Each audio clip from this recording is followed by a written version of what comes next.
हुजूर को दफन करके लौटे, तदफीन से फारग हुए, कब्र मुबारक में उतारा, हुक्म पूरा किया।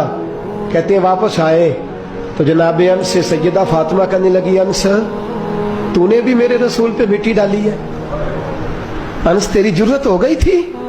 फरमाते उस वक़्त फातिमा का पहला आंसू गिरा और फिर 6 महीने हुजूर के बाद हयात रही, मैंने उसके आंसू ही गिरते देखे।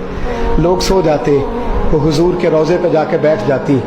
कहते मैं समझाता बहलाता, लेकिन फातिमा कहती अली सब्र अपनी जगह, कर्म अपनी जगह। और मैं तुझे क्या बताऊं, बहन भाई पहले सारे चले गए, वालदा पहले छोड़ गई, अब हुजूर अलैहिस्सलातु सलाम ने भी पर्दा डाल लिया है, मुझे चार और जानिब कुछ दिखाई नहीं देता।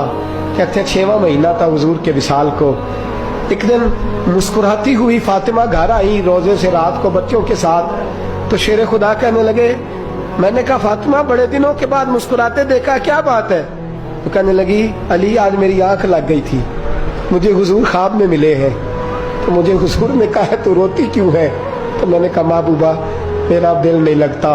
तो फरमाया बेटी तैयारी कर, तू मेरे पास आने वाली है। हजरत अली फरमाते हैं बस फातिमा बीमार हुई, चंद दिन गुजरे तो मुझे बुलाया और कहने लगे अली वक्त जाने का आ गया है, ये अली के घर की है इज्जत अली से सुनते, नबी के घर की है इज्जत नबी से सुनते, वो जिसने मुअज़्ज़ज़ किया घराने को, हुसैन पाल के जिसने दिया जमाने को, जाने का वक्त आ गया है अली।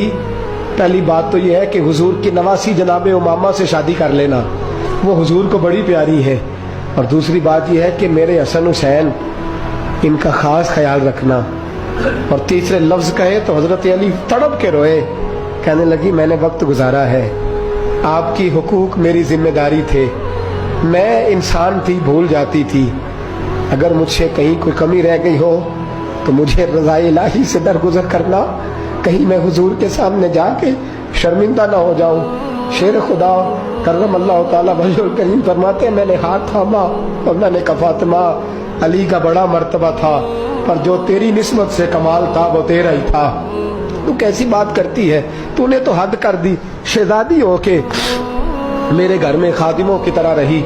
हजरत फातिमा रज़ियल्लाहु ताला अन्हा का दूसरा हुक्म ये हुआ कि मुझे रात को दफनाया जाए।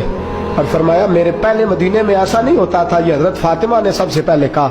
फरमाया मेरी चारपाई के साथ लगा के ना शाखें, चारपाई के साथ तो ऊपर ला के उन्हें ऊपर से बांध देना और उन शाखों के ऊपर एक कपड़ा डालना, मेरे कफन पर भी किसी की नजर न पड़ जाए।